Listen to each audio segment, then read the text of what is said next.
welcome to, well, it's a slightly overdue episode of the Team Shock Builders Log. I know we haven't posted for a couple of weeks, but it doesn't mean that we haven't been working hard. And actually, we've had a few other things going on. So my dad, Ian, who's also part of Team Shock, it was his 60th birthday, so we've been off celebrating that. And also work has got in the way a little bit as well. So I run a green power team at my school, and that's been racing at Goodwood and Mallory Park. We've had a couple of heats in a very short space of time, and that has kind of taken over as well. If you don't want to check out what they're up to, it's Status Racing, and if you go on to Facebook or Instagram, Status Racing _Collingwood, I'll put that down here below. Do check out what they're doing, because it's a great STEM activity, and actually they've been doing a really great job. But let's have a look at what we've been up to with the robots, because we have actually made some good progress behind the scenes. We've done a bit of work on Manta, so that's now almost ready for its first event of the year. That's Extreme Robots at Brentwood. That's coming up at the end of this month, so we've got to pretty much get that on track to get going. I was hoping to be giving a bit of an update on Maelstrom, but we haven't actually started that yet. Looks like that may be more for Guildford if we get that going. But I have got a few other things going as well. So I've got Inertia XL. That's had a few upgrades. I'm going to talk a little bit about those in a sec. And I've been getting some beetle weights ready as well. There's an event happening a bit later on this month at Chichester Uni. I'm hoping to get a couple of robots along there and compete, 'cause it's been a little while since I've fought any beetle weights as well. So let's get started and have a look at what's been going on with Manta. Now in 2023, Manta is going to be 10 years old. So we're going to do a little bit of work on it to get it back up to top form, ready for our first event. It's already had a few bits done. So down here, we've got some new plates that hold on the drive axles. Makes it a little bit easier to do some maintenance on the robot. So if we have to take the drive in and out quickly, popping those plates off makes it so much easier.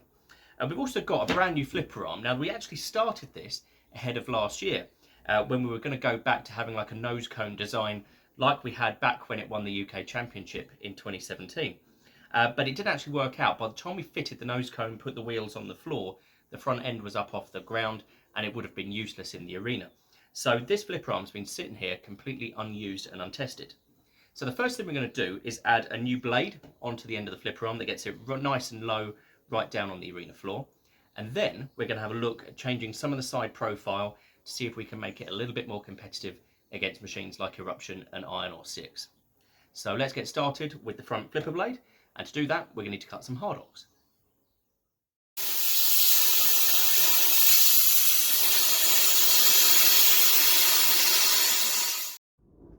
And once the flipper arm was complete, it looked a little bit like this.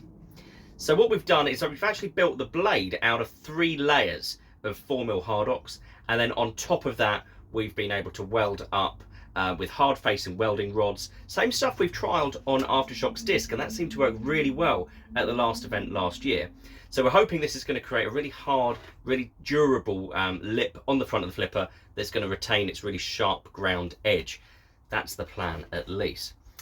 Then it's got a couple of layers of hardox sandwiching the main flipper arm as well. That's to try and keep it as strong as possible, because we don't want that whole blade to bend or break off. And it's been thoroughly welded with our MIG welder, and then it's the hard face and welding rods with the arc welder just on the tip of that blade. And I must say, it looks really good. After that, we then had to start thinking about what we were going to do with the side profile. And we had to go a bit around the houses on this. We cut some pieces of hardox out to replace what was at the front already. So I chopped out all the existing metalwork as it was a bit old and mangled. And then we decided to see where we go from there.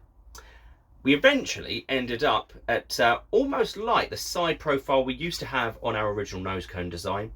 Some nice sort of angled pieces that should hopefully help it to sweep underneath the sides of the opposing robots.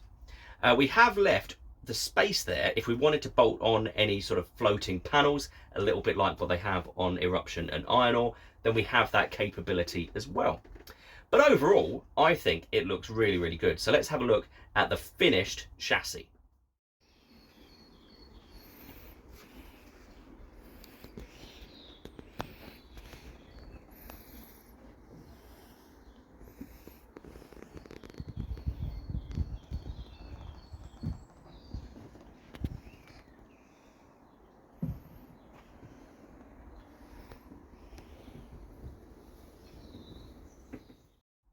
So there we go. I think Manta's looking really good. The chassis is all finished now, ready for a little bit of painting, and then it's going to get reassembled.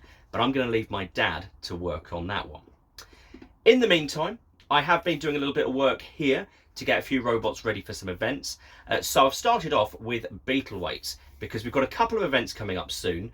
We've got Rapture that's coming up later on in July, but I'm entering Inertia B4 for that. It's pretty much ready to go, barring a few little tweaks. But then I decided I wanted to give Inferno a bit of a run. It hasn't really fought since the Beetle Brawl at the start of last year, and even then it didn't work very well. I hadn't done any upgrades, and it got beaten pretty quickly in the first couple of rounds. So as soon as I heard that Gareth was going to be running an event at Chichester Uni, I thought, too good an opportunity to miss. So let's see what I've been getting up to with Inferno. You might remember that Inferno is my 2-wheel drive Fingertech Beta Bar Beetleweight, and it used to look a little bit like this. That's the configuration that it ran in pretty much for all of the UK champs a couple of years ago and last year's Beetle Brawl. And actually, after the first round of the Beetle Brawl last year, I had to go on to the second chassis as that got pretty badly damaged in round 1.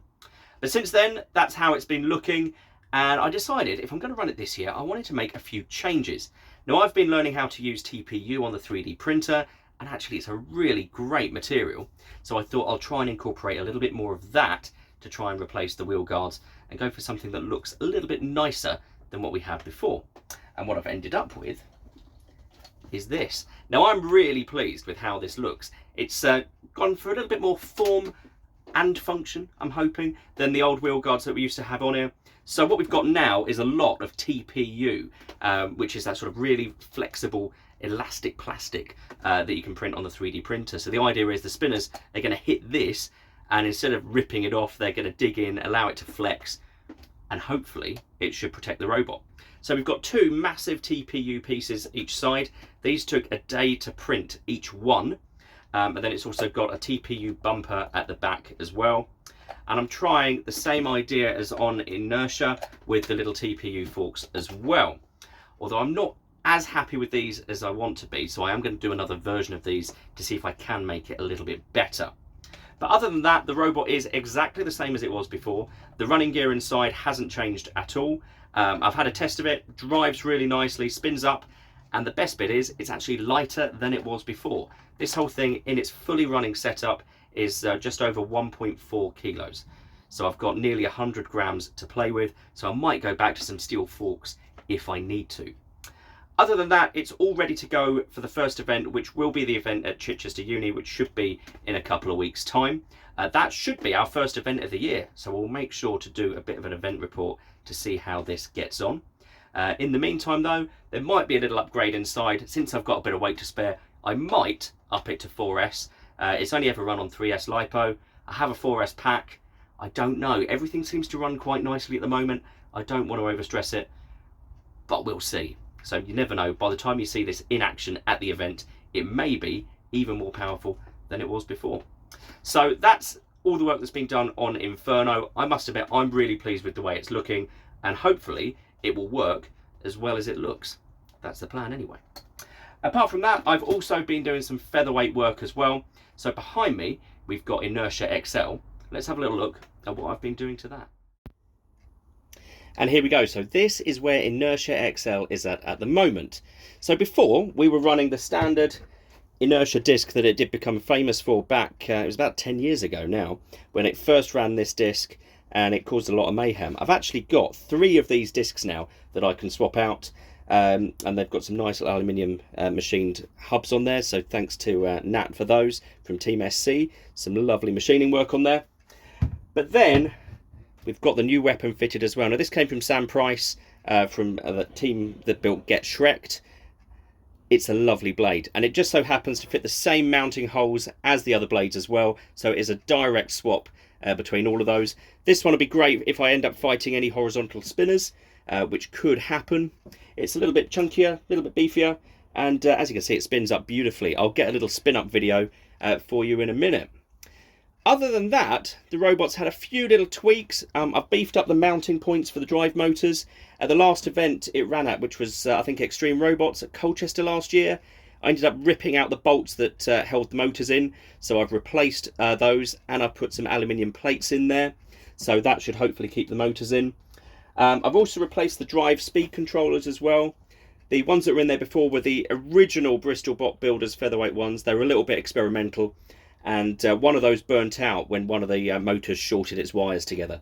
So I've replaced those with a new set. It's just the cheap ones I use from China. Got them in pretty much all of my other feathers, and it's looking pretty good. I also found out that the brushless mount, that has the brushless motor for the weapon, had shattered. It was just a 3D printed one. I forgot to build the actual one. So I've replaced that with a new one, and that's also fixed the belt tension issue that I had last time. So it does seem to be looking pretty good. With this blade fitted, we're less than 12 kilos in weight, and that's even with the massive 4 ampere-hour pack running the drive, which is a bit overkill really, but I've got a load of them. So that leaves me with plenty of weight to start looking at alternative armour configurations. Now I do have the old HDPE pieces. These are just bits of 8mm that go on the front like that, but I think I could do something a little bit fancier, so I'm looking to go Hardox for those to try and make it a little bit more spinner proof, and then I might also be able to do some upgrades to the front wedge as well. But it's all back up and running for the first time since last year, and it both drives and spins really nicely. Let's have a little look at both the drive and the spin up tests.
And there we go, it's looking really good. It's great to have Inertia back up and running again. At this point, a little disclaimer: when I filmed that spin up test, the camera was mounted on a tripod, which was next to the robot, and then I was nowhere near it. I was standing over the other side of the house, behind a brick wall. I was completely out of the way. And please do make sure, if you are ever testing a featherweight spinner, or any spinner for that matter, you do take appropriate safety precautions and keep yourself well out of harm's way. This thing scares the absolute hell out of me, and I think, having seen that spin-up test, you might be able to understand why. But I'm really pleased with how it's working, love the way this new blade looks, and hopefully we'll get this into an arena competing very soon. Let's see what else we've been up to. Now, it's not just the Beetles, the current feathers and heavies that we've been working on. I have been starting to get Soundwave up and running, ready for what is going to be one of our biggest competitions of the year when we take it to Labman Fight Fest in July. We're doing a lot of work to that one. I'm going to get 2 complete robots kitted out. So that's 2 lots of drive, pneumatics, 2 shells. Need to make some changes and adjustments to those as well. And I have got a slightly secret weapon that I'm not going to reveal just yet, but it is looking brilliant. So that's going to be coming up in the next couple of weeks. And also, don't forget, we have got 2 events coming up this month. So we're going to be competing at the Beetles at Chichester. That's going to be with Inferno. And of course, we have got the first heavyweight event of the year, Extreme Robots in Brentwood. And we should have at least Tectonic and Manta competing there. And because we're going to be filming everything, you are going to get to come along with us behind the scenes and see what goes into a standard robot event weekend while we're at those events. So that is going to be really exciting for us as well. So thanks for watching. Don't forget to like this video and subscribe so you don't miss any of the action from this year. And I will see you same place, same time next week on our channel. Thanks for watching. See you then.